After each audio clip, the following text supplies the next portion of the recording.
السلام ومرحبا بكم معايا اليوم فيديو جديد. القضية ديال اليوم وقعت سنة 2007 وبالضبط مدينة الدار البيضاء. واحد السيدة اللي في العمر ديالها 42 سنة عندها واحد البنت تتقرا في الاعدادي، العمر ديالها تقريبا 13 سنة. هاد السيدة ولدت هاد البنت في اطار علاقة غير شرعية. المهم كبرت بنتها بوحدها وعزيزة عليها، تتخدم عليها وتتوفر لها كاع الاحتياجات ديالها. عايشة مع واحد ختها حتى هي مطلقة وعندها جوج وليدات خدامة عليهم. المهم كارين بجوج ومعاونين على الوقت. هذيك البنت تتقرا في واحد الاعداديه قريبه من الدار، ولكن البلاصه فين تدير السوايع عند واحد السيده بعيده شويه، تتاخد طوبيس باش تمشي لعندها. واحد النهار كالعاده خرجت البنت من الاعداديه مع 4 ديال العشيه، جات للدار بدلت حويجاتها وكلات شي حاجه وخرجت مشات للمحطه ديال الطوبيس باش تمشي عند السيده اللي تدير عندها السوايع. البنت وقفت في المحطة، الناس اللي كانوا في المحطة تيقولوا باللي شافوا البنت وهي واقفة في المحطة. شوية جات واحد طوموبيل داس من حداهم بسرعة منخفضة، بعدات على البلاكة ديال الطوبيس تقريبا ب15 متر. نزلوا منها جوج ديال الولاد تقريبا العمر ديالهم ما بين 24 25. خداو ديك البنت بالقوة قدام الناس وكانوا هازين معاهم الماس، وكان صايق بيهم واحد الراجل تقريبا في العمر ديالو 48 سنة وهو باقي صايد. ودوك الولاد نزلوا من اللور خطفوا البنت وداوها وحتى شي حد ما قدر يتدخل. الناس ما قدرش يتدخلوا حيت كانوا تيهدوا اي واحد وقف حداهم. المهم الناس عقلوا على وجوههم وعلى الملامح ديالهم وعلى نوع السيارة اللي كانوا راكبين وخدوا الماتريكيل. ديك الوقيته اتصلوا بالبوليس، جاو البوليس وحكوا ليهم على هادشي كامل اللي وقع حدا عينيهم. البوليس خداو من عند دوك الناس جميع التفاصيل وقالوا ليهم باللي منين خطفوا البنت مشاو بسرعة مفرطة وكانوا غادين في الاتجاه المعاكس. البوليس تبعوهم في الاتجاه اللي مشاو ليه ولكن ما لقاو والو. الشرطة بدات يبحثوا على السيارة من خلال الماتريكيل وتبين أن السيارة في ملكية واحد السيد اللي في العمر ديالو تقريبا 60 سنة. خداو الشرطة جميع المعطيات ديال هذا الراجل، الاسم ديالو، النسب، رقم بطاقة التعريف والعنوان ديالو، وتبين باللي هو ساكن في مدينة الدار البيضاء. مشاو لعندو الدار الناس ديال الشرطة القضائية، خرجت الزوجة ديالو سولوها عليه قالت ليهم ما كاينش. قالوا ليها حنا بغيناه في اقرب وقت، طلبوا منها رقم الهاتف ديالو. هي في ديك اللحظه قالت ليهم انا غادي نتصل بيه حداكم ونقول ليه باللي بوليس راه تيتسناك حدا الباب ديال الدار. السيده اتصلت بيه ودارت مكبر الصوت والناس ديال البوليس يسمعوا. قالت ليه الو السلام عليكم. السلام، البوليس راه تيتسناوك هنا في الدار. قال ليها راه حتى انا عند البوليس، انا راه في الكوميساريه، راه السياره سرقوها ليا من الباركينغ. منين سمعوا الشرطة الحوار اللي دار بيناتهم رجعوا الكوميسارية، لقاو السيد قال لهم انا عندي واحد طونوبيل وتسرقات. سولوه النوع ديالها جاوبهم وقال لهم الماتريكول ديالها، وتبين باللي نفس الماتريكول ونفس المواصفات ديال السيارة اللي تخطفات بها البنت. هنا البوليس غادي نقاسموا جوج العناصر، كاين اللي غادي يبحث على السيارة المسروقة وكاين اللي غادي يبحث على البنت اللي مخطوفة. البنت اللي تخطفات قالوا الناس باقا صغيرة تقريبا في العمر ديالها ما بين 13 14 سنة. هزا واحد المحفظة وها شنو لابسة، عطوا جميع المواصفات ديالها ولكن ما عرفوش شكون هي هاد البنت وبنت من هي. بقاو تبحثوا وما توصلوا حتى شي حاجة. ولكن من وصلت ديك 9 ديال الليل جات واحد السيدة الكوميسارية تتقلب على البنت ديالها وقالت لهم البنت ديالي في العمر ديالها 13 سنة وهاد التصويره ديالتها. قالت ليهم هي مولفه منين تتسالي القرايه ديالتها تتجي للدار تتبدل حويجاتها وتترجع عند واحد السيده تدير عندها السوايع. البنت تتمشي مع 6 وتترجع مع 8 ومع الطريق والطوبيس إلا تعطلة تتوصل مع 8:30 تقريبا تدخل الدار. قالت ليهم انا تسنيتها هاد الوقت كامل ما رجعت للدار. اتصلت بالاستاذه ديالتها قلت ليها واش البنت مازال عندك؟ قالت لي لا، البنت ديالك اصلا ما جاتش عندي اليوم. هنا البوليس خداو ديك التصويره ديالها وسولوا السيده هاد التصويره شحال عندها ديال الوقت. قالت ليهم هاد التصويره باقا جديده يلا عندها شهر ديال الوقت.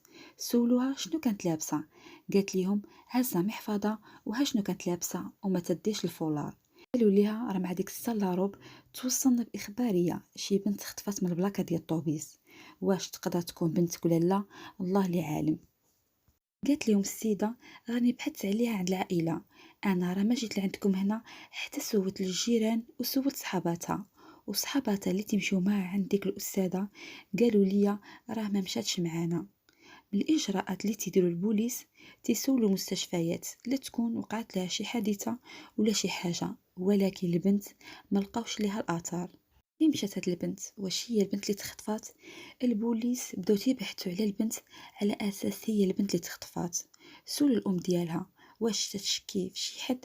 قالت لهم لا. سولوها شكون عايش معاك؟ قالت لهم عايشه انا وبنتي اللي تخطفات، اختي مطلقه وعندها وليداتها، حنا كاريين بجوج. سولوها واش نتي مزوجة؟ قالت لهم لا ما مزوجاش. ولمحت للشرطة باللي هاد البنت والدها في إطار علاقة غير شرعية.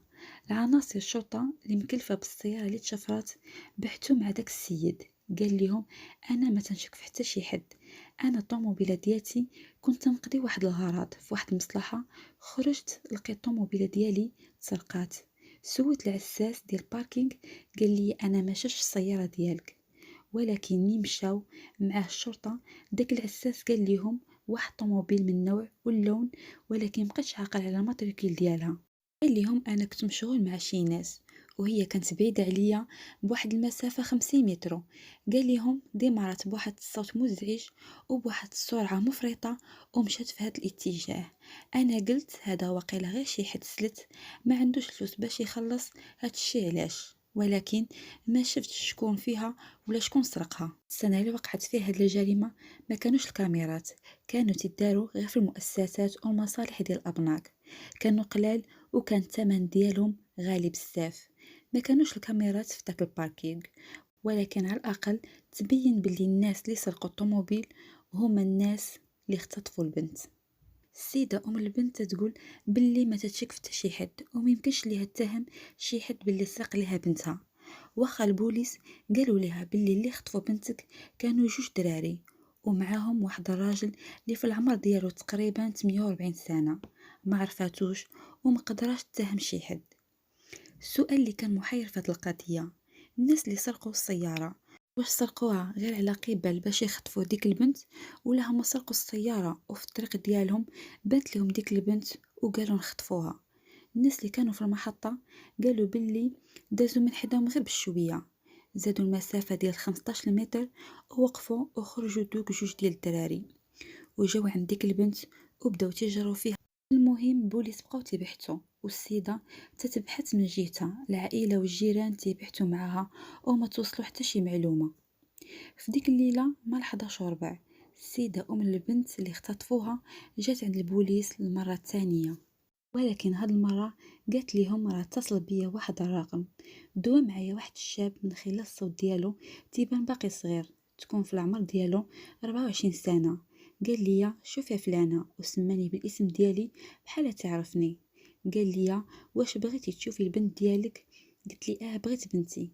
قال لي حنا غادي نطلقوا البنت ديالك ولكن بغيناك تجي لعندنا انتي طوع عليها باش ما تعلمش البوليس، وهددوها في حالة إلا تدخلوا البوليس ما غاديش تشوف بنتها. بنت غادي نطلقوا صراحة ولكن اجي عندنا انتي البلاصة الفلانية. قالت البوليس انا ما عرفتش شكون هاد الولد، هو تعرف الاسم ديالي ولكن انا ما تعرفتش عليه. قالت لهم انا بغيتكم تمشيو معايا، واخا من هضروا معاها وهددوها الى علمت البوليس، ولكن هي قنعاتهم بالهضرة ديالها وكلامها باللي ما غاديش تعلم البوليس وما غاديش تدخلهم. قلت لهم انا بغيت غير بنتي تبقى على خير وبخير. بان ليهم باللي السيده باغا غير بنتها ما باغاش المشاكل. الناس ديال الشرطه داروا معاها واحد الخطه محكمه، قالوا ليها غادي تمشي عند هاد الناس فين حدوا معاك الموقع وحنا غادي نكونوا مراقبينك عن طريق سيارات مدنيه. وبالفعل السيدة مشات والبوليس تراقبوها. المكان اللي حدوه معاها كان في واحد الزنقة، هذيك الزنقة مضيقة تدوس منها السيارة ولكن ما غاديش تدوس بواحد السرعة، الزنقة مضيقة وجات في واحد الحي شعبي. البوليس شافوا الطوموبيل بلاصية ولكن ما تيبانش ليهم شحال فيها ديال الناس. حاصروا الطوموبيل والسيدة مشات لعندهم ولقاو عليهم القبض، كانوا جوج دراري، واحد صايغ وواحد جالس للور، وتبين بلي هما خوت ما مفوتينش في السن ديالهم. سولوهم شكون نتوما؟ قالوا ليهم حنا من الطرف فلان. لقاو عليهم القبض وما لقاوش معاهم داك السيد اللي كان صايق بيهم نهار خطفوا البنت، وحتى البنت ما لقاوهاش معاهم، اللي كانوا موعدين السيدة باش غير هادشي يطلقوا السراح ديالها. قالوا ليهم البنت ما كايناش معاكم. سولوهم فين هي؟ قالوا ليهم راه باقا محتجزه. شكون نتوما؟ قالوا لهم حنا معانا واحد السيد. وسولوهم شكون هو هاد السيد؟ قالوا راه هو با ديك البنت اللي خطفوها. البوليس مشاو معاهم وقالوا ليهم غادي يتصلوا بداك السيد. قالوا ليهم باللي ما عندوش تليفون، وهذه كانت حاجه مزيانه، وربما يكون معاهم طرف اخر ويخبروا يقول ليه راه الدراري اللي معاك راه لقاو عليهم القبض ويمشي هرب. قالوا البوليس هو يلا خرج بالحبس وما عندوش تليفون. مشاو معاهم البوليس باش يوريهم البلاصه اللي فيها البنت. مشاو واحد البلاصه خاليه خارج مدينه دار البيضاء في اتجاه مدينه جديده. كاين واحد ديبو تما، هاد الديبو ديال دوك جوج الولاد. قالوا البوليس راه السيد راه العم ديالنا، منين خرج بالحبس استعان بهم. قال ليهم انا بنتي ما عمرني شفتها، منين دخلت الحبس تقريبا دوزت لمده ديال 11 سنه ديال الحبس وبنتي ما تنعرفهاش. هو لعب عليهم، لعب على العاطفه ديالهم، وما لقاو ما يقولوا ليه، وقرروا ينفذوا مع هاد العمليه هادي. ووعدهم باللي ما غادي يكون حتى شي مشكل، هذيك بنتي وانا ما غاديش ناديها، انا بغيت غير نشوف بنتي والزوجه ديالي. هو تيقول الزوجه ديالي، ما تيقولش باللي والدها معاها في اطار علاقه غير شرعيه. ملي دخلوا البوليس تما لقاو عنده البنت ما مكتفه ما والو، تتهضر معاه وتضحك معاه عادي. البنت تقول راه هاد السيد ما ادانيش، راه قال لي انا هو باك. لقاو عليه القبض ودوه الكوميساريه يبحثوا معاه تما. قال انا بغيت غير نشوف البنت ديالي. قالوا ليه تشوف البنت ديالك وتسرق السياره ودير هادشي كامل. السياره لقاوها تما. جا السيد حتى هو يبحثوا معاه. قالوا ليه شوف منين يتقدم هاد السيد العداله غادي نسلموك السياره ديالك. السياره ما وقع لها والو، وحتى البنت ما وقعت لها حتى شي حاجه. في هاد القضيه هادي تكون عصابه اجراميه، والسرقه ديال السياره والاختطاف والاحتجاز تحكموا هاد الناس لمده 15 سنه. وهنا تتسالي القضيه ديال اليوم. نتلاقاو في فيديو جديد ان شاء الله.